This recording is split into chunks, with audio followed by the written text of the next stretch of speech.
Hoy vamos a celebrar la vida de otra iglesia. La nuestra está cumpliendo 111 años. Estaba pensando que creo que nunca más se va a dar que tengamos tres unos juntos en un aniversario, 111. No les digo para que lo jueguen algún juego por ahí, pero es un número que no se va a repetir más, 111. En el caso de la celebración de otra iglesia, vamos a celebrar hoy la fe, la esperanza y el amor de la iglesia en Tesalónica. Mantenga su Biblia abierta entonces en la primera carta de San Pablo a los tesalonicenses. Una iglesia triunfante es el título principal de esta alocución de hoy, y un subtítulo es una iglesia por la que dar gracias. Cuando pensamos e investigamos el tema de las persecuciones a la iglesia de Cristo desde su inicio, desde allí en Jerusalén en adelante, la iglesia de Tesalónica no pasa desapercibida en cuanto al tema de la persecución. Y haremos bien en investigar esta situación en el contexto de nuestra propia celebración. Sugiero que tanto la lectura sencilla, rápida de la carta primera, que es breve, debe ser hecha junto con la segunda carta, y las dos conforman 8 capítulos. Podemos afirmar que las conversiones a la fe cristiana de los ciudadanos de Tesalónica fueron memorables e históricas. La persecución a través de los tiempos toma diferentes estilos y formas. Satanás, que es muy creativo para perseguir a la iglesia, ha usado todos los métodos, formas para intentar anular, destruir el cuerpo de Cristo en el mundo. Satanás está siempre fastidiado con la iglesia, no quiere que ésta funcione, así que la persigue como persiguió a Tesalónica con mucha violencia. Los hermanos en Tesalónica perdieron sus trabajos en la ciudad por causa de su fe. Pero a través del cristianismo encontramos otros diversos métodos, a veces no violentos, que persigue a la iglesia de Cristo. En algunos casos, burlas, acusaciones irreales, mentirosas, crea divisiones en el cuerpo de Cristo y pone a los hermanos unos contra los otros. Bueno, para eso vino Él, para dividir, robar, matar. Así denunció Jesús y está escrito en los evangelios. Cuando Pablo llegó a Tesalónica, llegó bastante golpeado en lo físico, no tanto en su espíritu de misionero, de predicador, pero sí le habían propinado buenas palizas físicas en Filipos, de donde también tuvo que salir rápidamente. Y lo más próximo para ir era Tesalónica. De Filipos a Tesalónica había unos 160 kilómetros. No pudo irse en auto porque no había, así que con algunos colegas de él, Silvano, Timoteo, se fueron para allá caminando. Fue una caminata larga para un tiempo muy difícil para ellos. No tenía amigos en Tesalónica como los había en otras ciudades. Allí en Tesalónica no sabía lo que le esperaba, sí sabía que debía de ir a predicar el Evangelio. La costumbre de Pablo era visitar las sinagogas de los judíos y él como judío sabía bien que cada sábado se reunían en un lugar determinado de la ciudad para leer el Antiguo Testamento, para departir sobre las leyes judías y las costumbres que tenían. Y como visitante, siendo él judío, tenía la oportunidad como visitante de la sinagoga de dirigir la palabra a los presentes. Así que lo invitaron a hablar. Claro que sin saber todavía que él se había convertido al cristianismo. Las noticias no viajaban tan rápido como ahora, ¿verdad? Así que por 3 sábados, 3 semanas, 3 sábados, Pablo hablaba en la sinagoga a los presentes.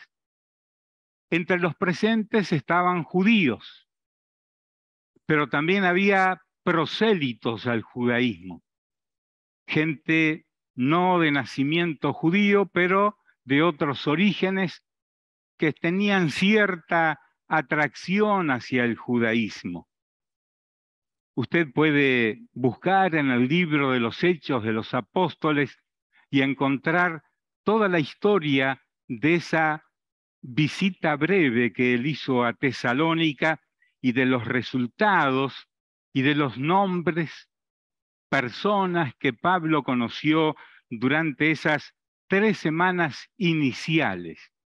Finalmente, cuando los judíos se dieron cuenta cuál era la enseñanza de Pablo y que no estaba favoreciendo necesariamente al judaísmo, sino que estaba hablando de Jesucristo como único y suficiente Salvador, pues no lo dejaron entrar más en la sinagoga y Pablo se fue a otros lugares donde aún las multitudes durante esas semanas siguientes siguieron convirtiéndose al Evangelio.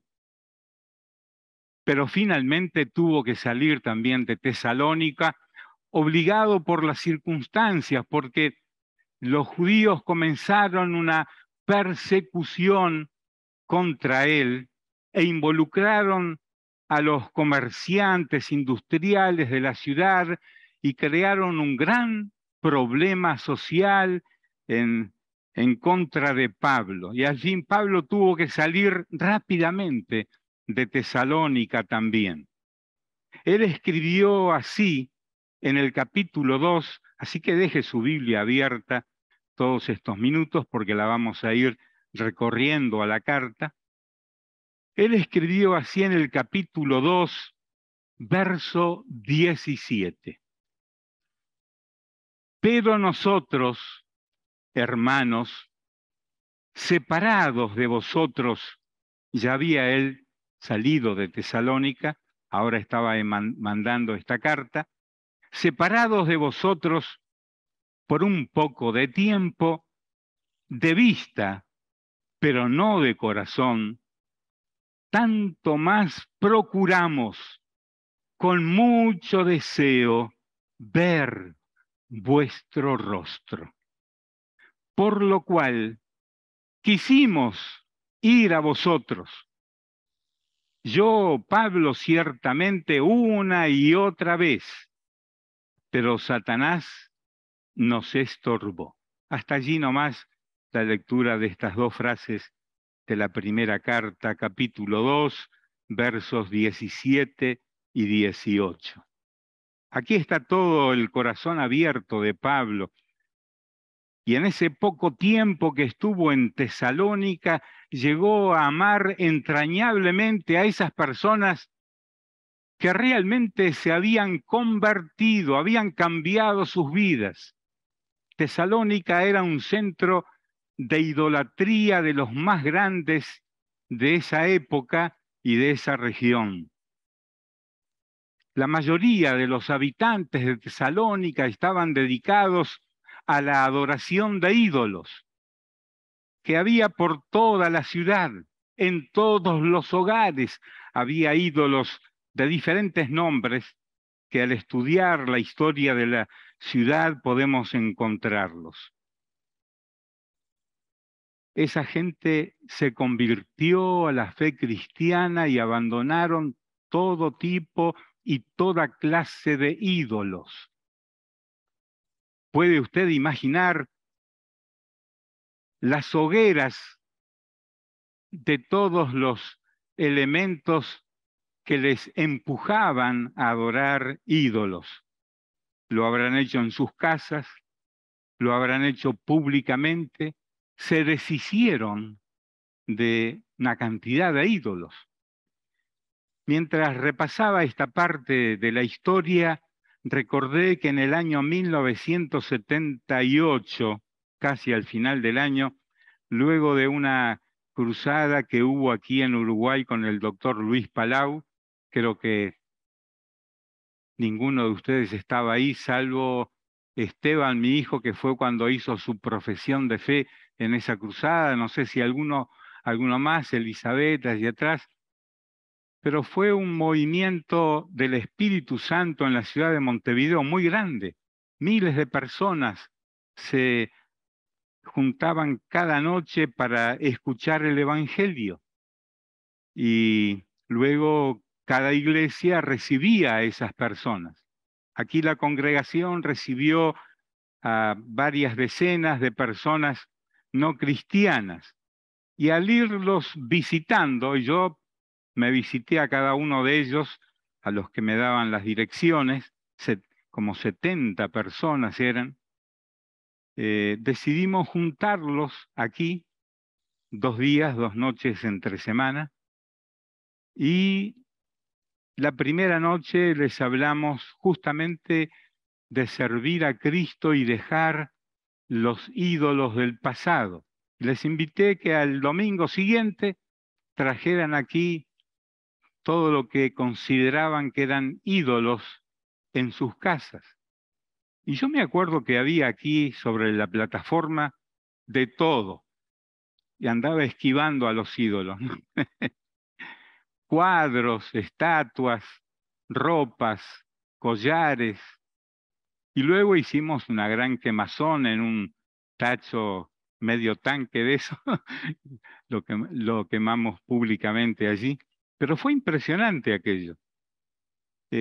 Personas que tenían toda clase de ídolos en sus casas. Recuerdo a una señora que me dijo, tuve que pedir ayuda para mover mi ropero de muchos años, porque detrás yo tenía 3 o 4 cuadros de fulano, sultano y mengano, y no podía sola, así que tuve que pedir ayuda, y ella apareció con esos cuadros enormes que habían presidido su vida y su hogar por muchos años.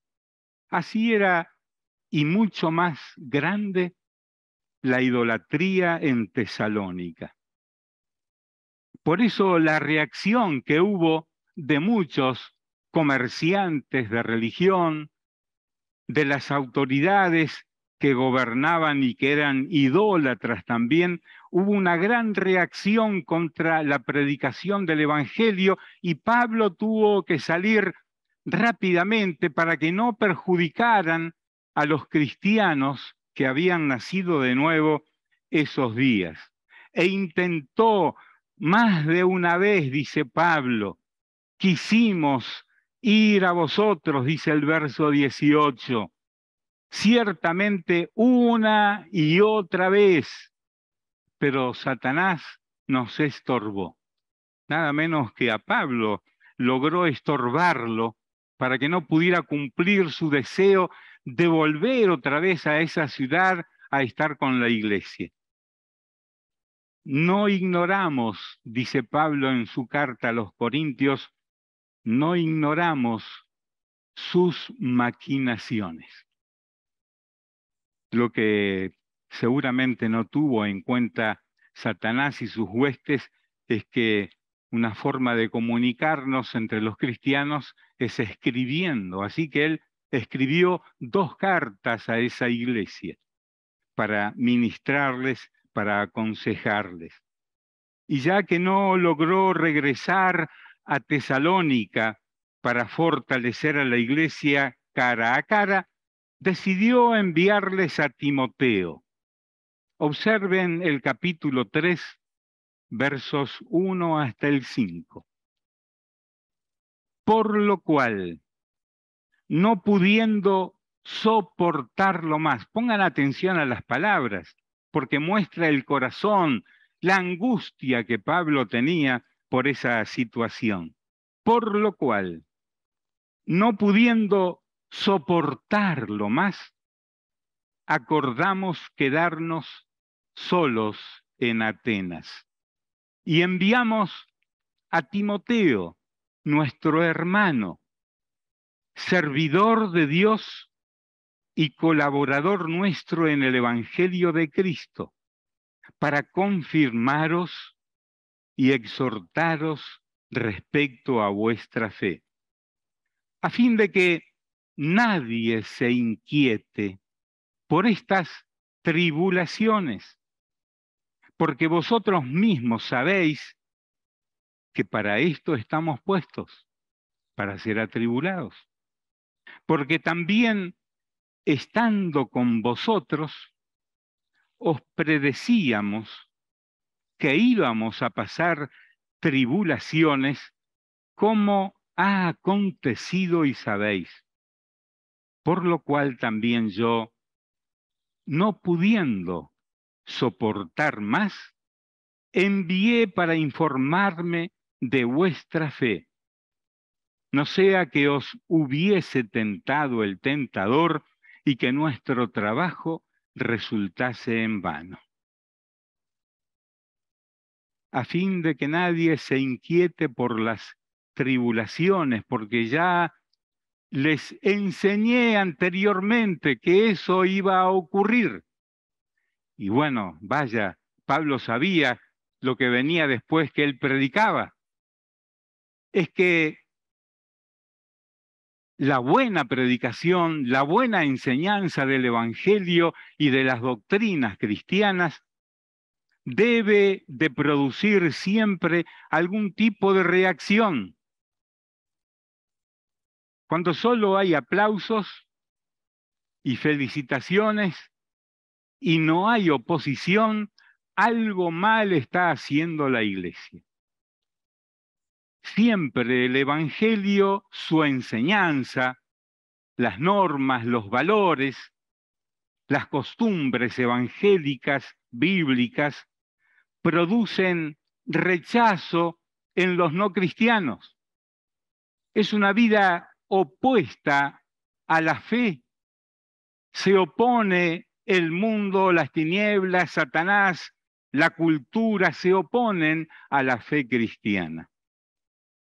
La iglesia en Tesalónica es una de las iglesias que más oposición y persecución tuvo desde el inicio mismo. 3 semanas después, 3 sábados después de los sermones de Pablo, comenzó el movimiento de persecución a ese naciente grupo que llegó a ser con el tiempo una gran iglesia. Recuerden esto, hermanas y hermanos.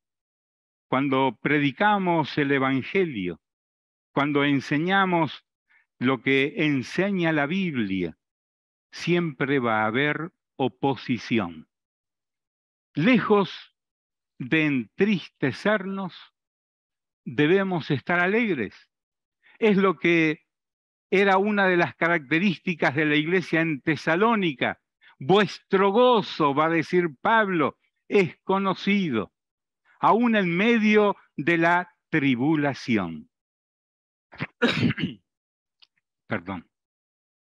Por lo tanto, desde el principio mismo de aquella iglesia, tuvieron un muy claro compromiso con Cristo y con sus doctrinas. Conocieron a Cristo y eso les permitió acceder a una clase de vida que iba más allá de la muerte misma. Podríamos decir que estos hermanos sabían casi de inmediato, porque Pablo comenzó a adoctrinarlos enseguida, sabiendo lo que vendría de inmediato, aprendieron ellos que en esta vida transitoria lo que tenemos es la esperanza de la vida eterna en los cielos. Y Pablo da testimonio del compromiso de esta iglesia. Vuelvan atrás al capítulo 1, verso 8. Vean ustedes qué testimonio hay aquí. Tan grande es nuestro afecto por vosotros que hubiéramos querido entregaros no solo el Evangelio de Dios, sino también nuestras propias vidas, porque habéis llegado a sernos muy queridos. Un testimonio de amor para una iglesia llena de amor y también del sufrimiento de la persecución. En poco tiempo, aquella iglesia se había transformado en testimonio para todos los pueblos alrededor. Vaya al capítulo 1, porque partiendo de vosotros ha sido divulgada la palabra del Señor no solo en Macedonia y Acaya, las zonas más próximas, sino que también en todo lugar vuestra fe en Dios se ha extendido, de modo que nosotros no tenemos necesidad de hablar nada. Bueno, vaya, no tenía nada y ahora tengo mucho. Muchas gracias.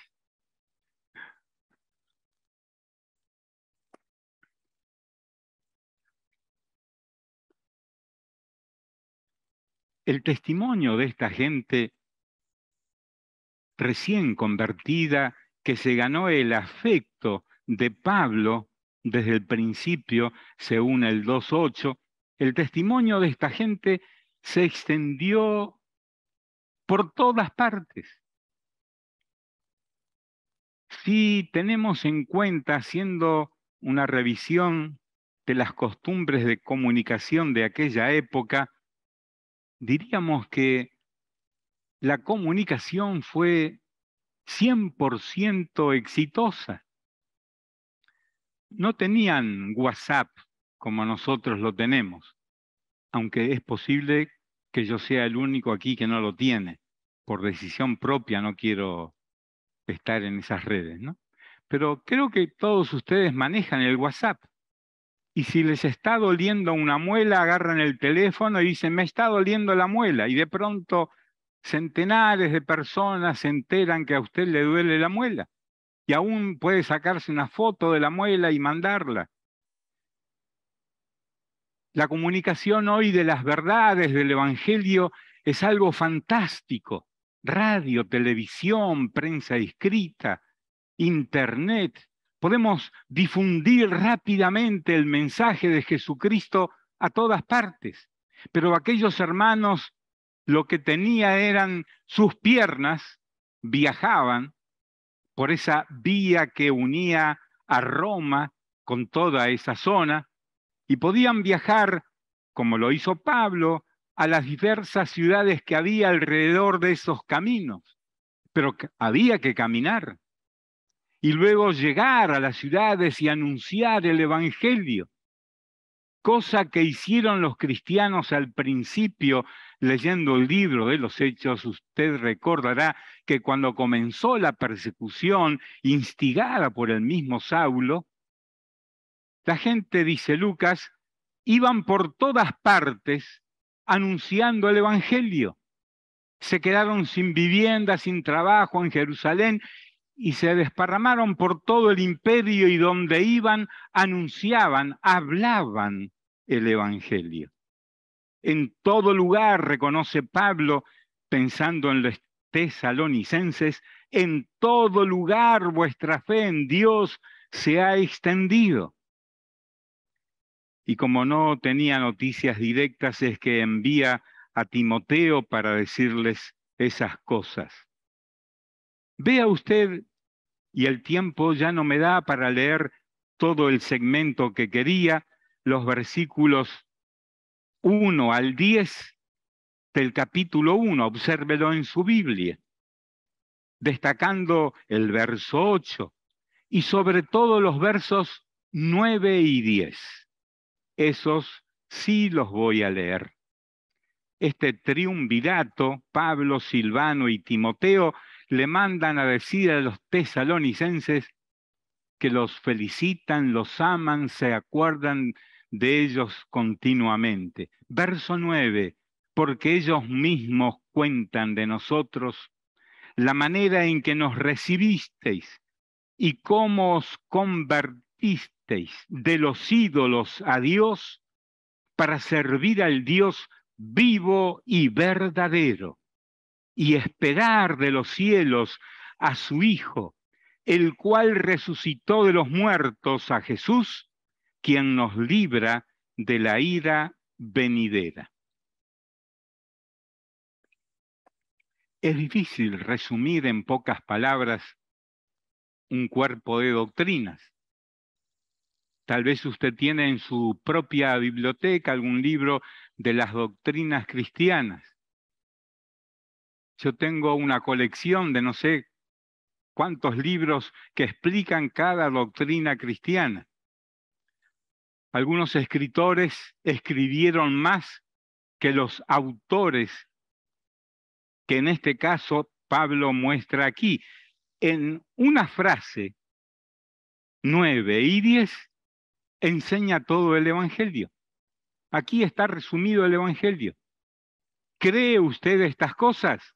Entonces es como los tesalonicenses. ¿Cree usted lo que dice Pablo aquí y cómo os convertisteis, cómo cambiaste de vida? Y el cambio fue tan grande que dejaron de ser idólatras y comenzaron a creer en Dios. No solamente creer, dice servir y declara al Dios vivo y verdadero. Podríamos detenernos en cada expresión. Dios es vivo, no es Dios de muertos. Y es verdadero, no es mentiroso como Satanás. Y vea usted otra de las doctrinas importantes del pueblo evangélico, la esperanza del retorno del Hijo de Dios otra vez, verso 10.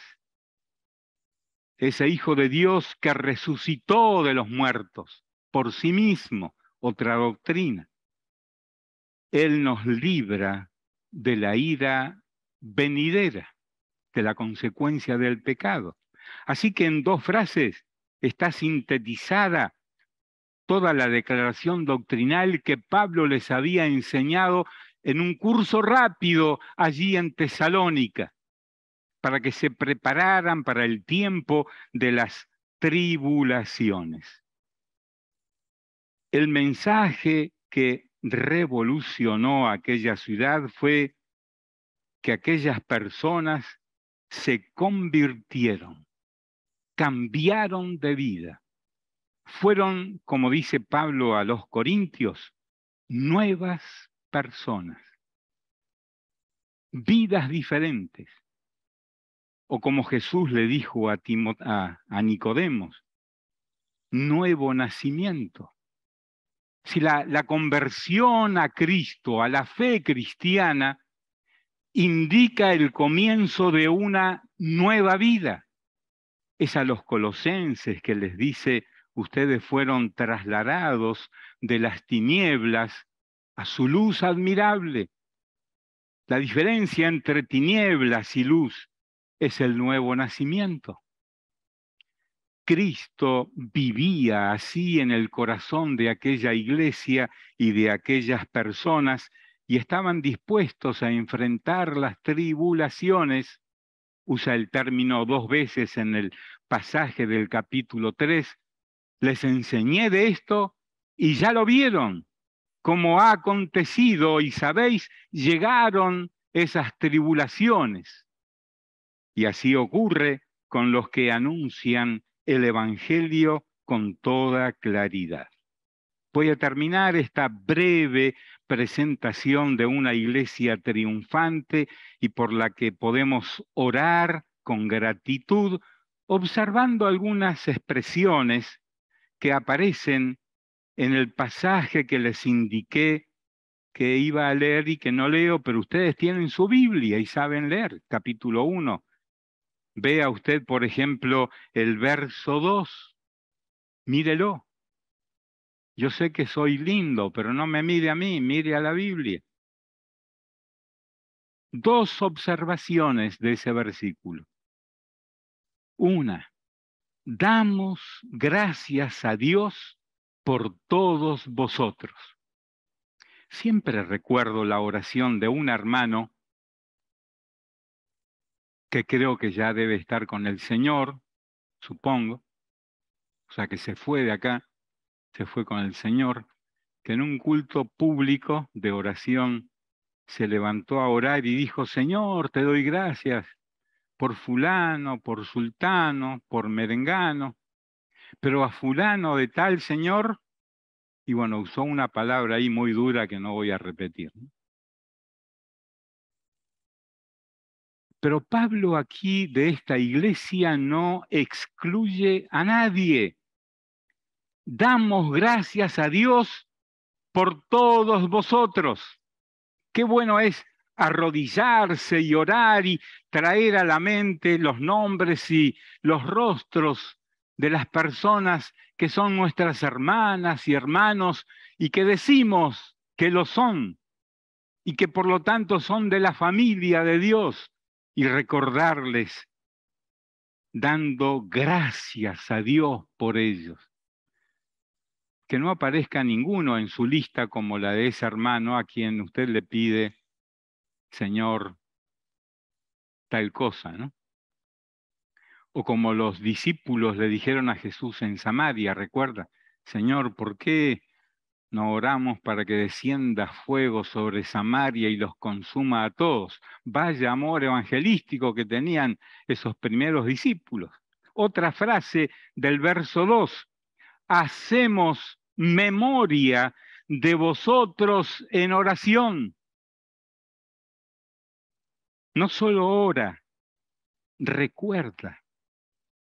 Hacemos memoria de vosotros en oración. Observe el verso 3, porque ya se fue la hora. Nos acordamos sin cesar. Me gusta esa expresión inicial del verso 3. Nos acordamos sin cesar, delante de Dios y también del Padre. ¿De qué cosas? Número 1, la obra de vuestra fe. Segundo, nos acordamos sin cesar del trabajo de vuestro amor. Tercero, nos acordamos sin cesar de vuestra constancia en la esperanza en el Señor Jesucristo. Fe, amor y esperanza. Esto estaba en el corazón mismo de la iglesia en Tesalónica, que estaba siendo sacudida por la persecución de muchas maneras. El célebre predicador inglés Spurgeon solía decir que en este pasaje de la carta se encuentran las 3 hermanas divinas de la fe. Así las tituló él: la esperanza y el amor. La fe, la esperanza y el amor. Estas 3 hermanas, comentaba este predicador, estas 3 hermanas se entrelazaron en la vida de los tesalonicenses. Estaban presentes en su mejor condición. Fe que obra, amor que trabaja y esperanza que permanece. Les dije al inicio que esta es una iglesia triunfante y por la que oramos con gratitud.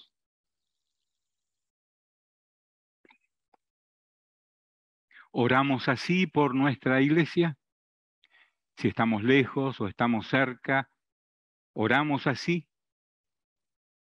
Cuando miramos los 111 años de esta iglesia, podemos decir que, gracias a Dios, que hasta aquí nos ha ayudado y que aquellos primeros 6 hermanos, 3 familias que llegaron a Montevideo desde Rosario, Argentina,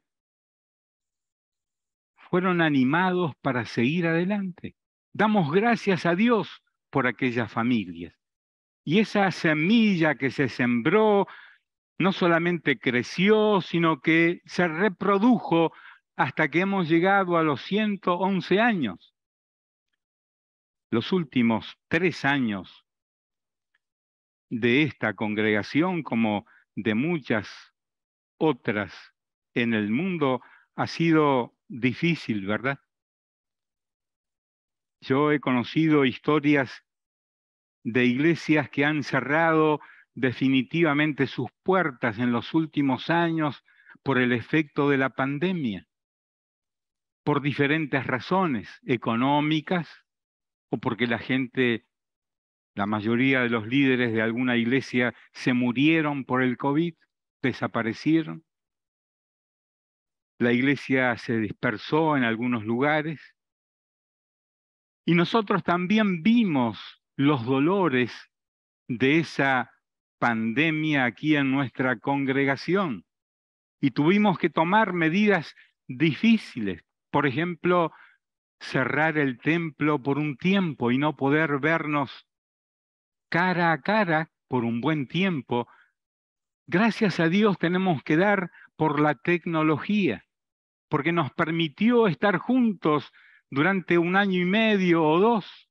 Todavía tenemos hermanos que se han acostumbrado al Zoom y ahí están. No se quieren despegar de él. Aunque algunos no pueden porque están enfermos, o la gente en el hogar de ancianos que no pueden trasladarse. Todo eso nos fue afectando, ¿verdad? Y al regreso, pues tuvimos que comenzar a acostumbrarnos a vernos otra vez, a saludarnos. Al principio no sabíamos cómo, poníamos el puñito, después algunos abrían el brazo. La mayoría veníamos con el tapabocas, veo que todavía lo tenemos y es prudente seguir usándolo, no solo por el COVID, sino por otros virus que hay en la ciudad. Hemos transitado un duro camino, pero aquí estamos. Así le pasó a los tesalonicenses, porque hubo un período en que ellos tuvieron que reunirse en forma secreta, escondida. Pasaron serias dificultades, pérdidas de personas que fueron puestos en la cárcel por causa de su fe. Y Pablo quería saber si estaban resistiendo todavía. Estaba tan angustiado por la iglesia que él no podía ir porque conocían su rostro en la ciudad. Así que mandó a Timoteo a investigar un poco cómo estaba la iglesia. Y resultó que era una iglesia fuerte, firme, gloriosa, por la que hoy damos gracias también, por la que hoy decimos gracias, Señor, que tú ayudaste a aquellas mujeres, hombres y niños de todas las edades a seguir adelante. Lo mismo podremos decir nosotros de este tiempo difícil, de esta etapa que está comenzando. Si bien aún vivimos ciertas consecuencias de la pandemia, vamos saliendo adelante. Y esto es por 2 cosas que menciona Pablo en la carta a los tesalonicenses, al inicio de la carta. Y los tres hermanos se pusieron de acuerdo para dar este reconocimiento a la iglesia allí. Pablo, Silvano y Timoteo. A la iglesia de los tesalonicenses, en Dios Padre y en el Señor Jesucristo. Gracia y paz sean a vosotros de Dios nuestro Padre y del Señor Jesucristo. Dentro de la peor situación de persecución, Pablo dice, gracia y paz sean a vosotros, enviado por Dios nuestro Padre y del Señor Jesucristo. Gracia y paz sea también con nosotros aquí, en lo personal, en lo familiar, en su matrimonio, con su familia, como iglesia. Gracia y paz, fe, amor y esperanza sean con nosotros. Vamos a orar.